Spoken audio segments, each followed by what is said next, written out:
Hey guys, just wanted to do my reaction and review to Supergirl Season 4, Episode 11, Blood Memory. Um, so, this is the thing that's been kind of pissing me off and has been really frustrating, and God bless any of my followers for being patient with me, but I've been busy at work all week to try to get in contact with that haven't been able to work out all the kinks with the Patreon page.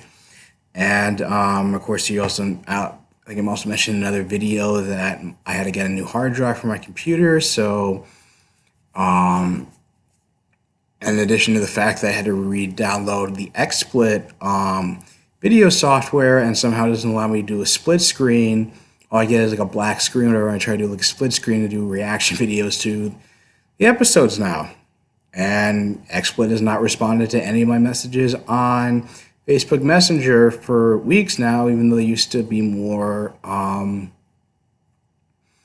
respond within 24 to 48 hours. They don't do that anymore. I try to reach out to them on Twitter. Maybe that will change, but again, reaction videos are still going to be forthcoming because of all these like technical issues I've been going through, and I've been having this like crazy week at work, and I've been super busy. So I will keep you posted on this, but so far this is going to be a straight up review to tonight's episode, in which is kind of dealing with is somewhat dealing with the aftermath of having to erase Alex's memories of Kara being Supergirl in order to protect her identity from Colonel Haley, who was investigating who her real identity was. Ironically, in this episode, she was absent, but they did have, they were have Carl, having the whole, all the other characters over for a board game night, and she was having trouble remembering Kara's favorite movie, which is, I guess, a side effect of her memories being erased. And another side plot is that they're finally weaving in the Red Daughter storyline a little bit more into the plot, because she was training in Russia. All of a sudden, she had a bloody nose and passed out, and when the doctors in Russia tried to resuscitate her, all of a sudden she gave off this like dark, like purplish energy, which I guess is almost like from, I guess, like a side effect of the being created from the Huron L. I guess it was labeled as gamma rays that spread throughout the planet and irradiated this street drug called Rage that these guys who were selling it out of their RV, and ended up like giving it to like one of their people, their customers, for lack of better terms, and caused them like Hulk out. It was kind of like anybody remembers Legends of Tomorrow season 2 episode 2, where the Reverse Flash gave a similar drug to a Nazi. I think he was like a Nazi general named Krieger, and how he sort of hulked out. I mean, obviously not the green skin, but just almost kind of just like, but almost kind of like a similar appearance, and then caused a ruckus at a fraternity party that brought the attention of Supergirl and Alex Danvers, and you can tell that the dynamic has changed because of her mind being wiped, which she acts towards. She's more businesslike towards cold and more businesslike towards Supergirl, and the fact that it's like, and she's like, "Don't call me Alex. You should be addressing me as Agent Director Danvers." And even Alex gets paranoid about the fact that she feels like something is off, like something's missing, and she thinks it's a side effect of that alien that interrogated her with it. The makes compels people to tell the truth. She brought John Jones in. Of course, he knows the truth, and he's kind of uncomfortable with the whole situation. So he talks to Brainy and says, "Is like, oh, let's give her a placebo to put her mind at ease." So I guess he like pretends to like read her mind or scan her mind for any like abnormalities in her memories, and he just acts like it's nothing, that she's nothing to worry about. And another side plot is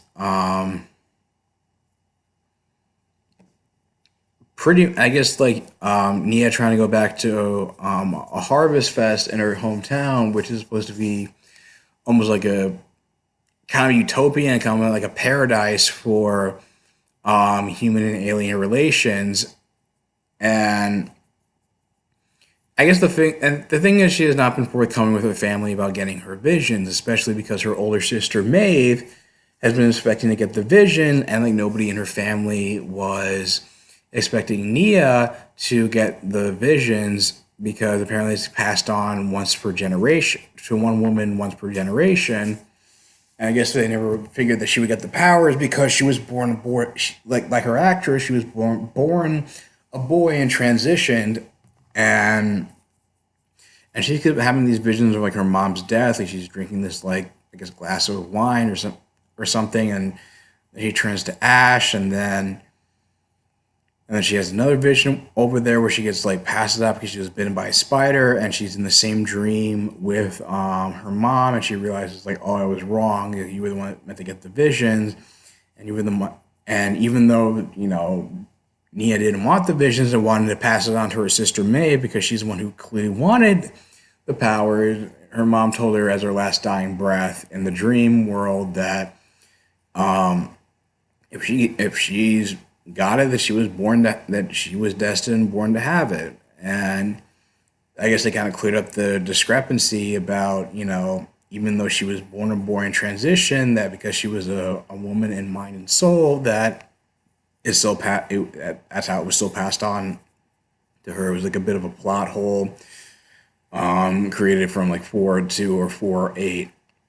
When 402, Nia said she was a trans woman, and then 408 saying that how she talked about how her alien race, once per generation a woman got these powers. It kind of cleared up, and it was interesting how she talked about how her mom came to Earth and was brought in and was like, taken in by this like group of farmers and fell in love with their son.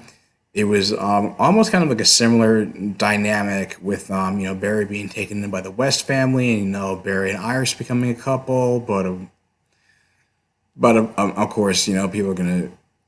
I'm sure people are gonna make a big fuss about it for one reason or another. And this is the same thing. This is something that they're in this case, similar situation to Supergirl. I'm sure they're gonna sleep on the fandom anyway. But of course, it turns out, in spite of Lockwood still being in prison, the Agents of Liberty are still active. They come to rip off the rage drug from those two kids selling it out of their RV, and the sister decides, feeling power. I guess because she's like, I guess like as Alex described, like feeling powerless, she decides to, I guess, like head off to the Harborfest. And did they say she was an alien? I don't know. She like took the drug. It was irradiated from Red Dar's gamma rays, and like she causes her to Hulk out, and even she started, I guess like attacking the Agents of Liberty, but also the aliens who were there for Nia's mom's like funeral services. They started acting in self-defense. Alex almost shot one of the aliens, and Supergirl was forced to use her heat vision on Alex just to stop her from killing them. And Supergirl called her out on it and says, like, I was just doing my job, and saying is like, oh, you're this godlike alien, you don't know what it's like to feel, you have no idea what it's like to feel powerless and helpless. And it's discussed with John Jones later, after the whole incident, the Agents of Liberty are subdued and whatnot, that because Kara realizes that Alex growing up with her gave her a level of empathy and compassion towards aliens that she no longer has, because she no longer has the memories of Kara and Supergirl being one and the same. So it's not like she's completely like this is implied that it's not she's not completely like a total bigot like Colonel Haley, because like you said, she's still on friendly terms with Brainy and Jean. but she does not have the same level of empathy and compassion towards aliens that she had before because of her memories being tampered with. And it's an interesting dynamic they create where it's like both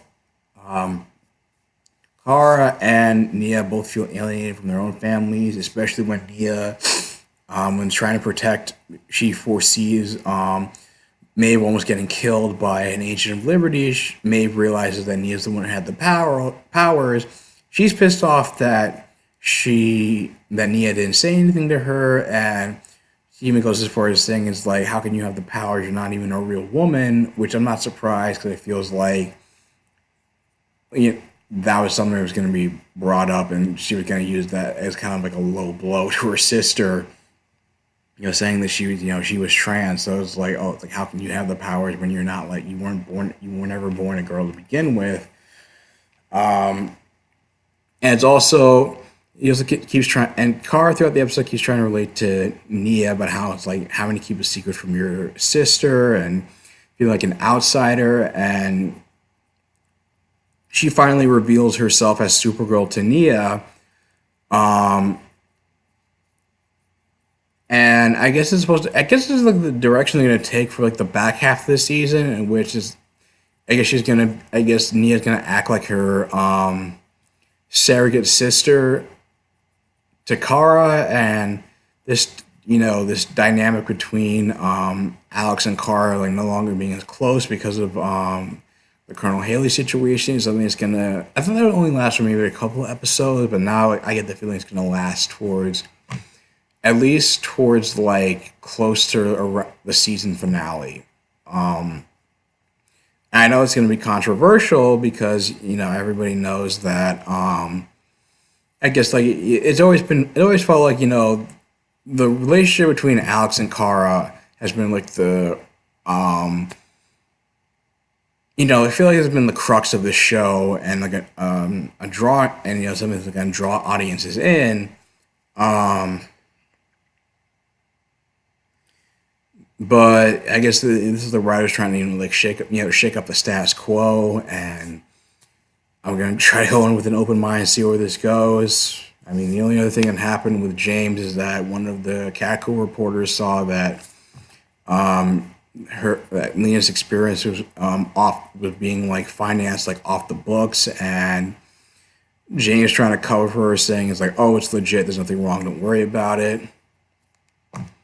Again, it's not really like the big highlight of the episode. It was more like everything else that was happening with Kara and Nia. That was kind of like taking center stage and how they felt kind of alienated from their own families now because of their respective I guess their respective circumstances.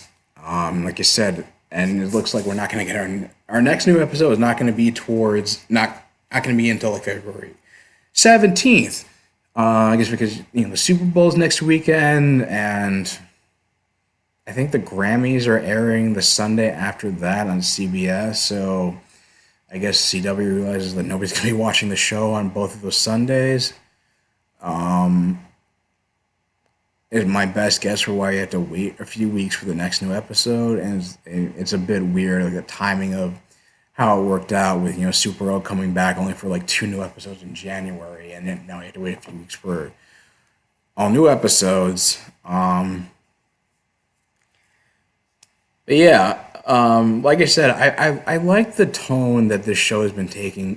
From these last 2 episodes, I like how it's kind of taken a more of like X-Men vibe and more of like a season 2 of Supergirl vibe, in which all like the real life topics and social issues are more like interwoven into the story without being like incredibly heavy handed like it was in the first half of the season, and being so blunt and direct to the point where it's like I'm not against comic book shows tackling real life issues, but I feels like, and this has been kind of an inconsistency with the shows, like sometimes it's more like more subtle and abstract, almost kind of subliminal in what the messages is trying to send across, and other times it decides to be so blunt and direct that you get the same, that it unfortunately brings the same, tackling these issues brings the same level of dourness through that approach that you get from watching this stuff on, CNN or other news networks.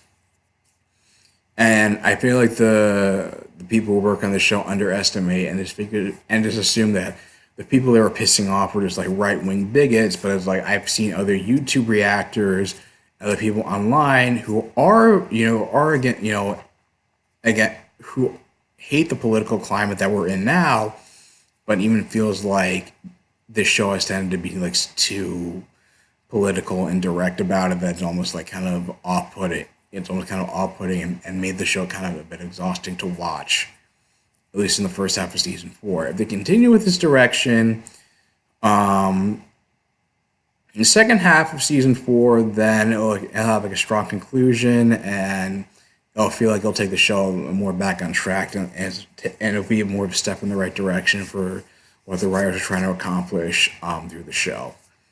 Anyway, a pretty solid episode. I'd give it, I'll give it an 8 out of 10. How do you guys feel about it? And are you happy that it's like, they're being less heavy-handed with the politics? Do you feel like it's going to stay that way? Leave your thoughts in the comments down below. If you like this video, like, share, and subscribe, and I will talk to you guys soon. Take care.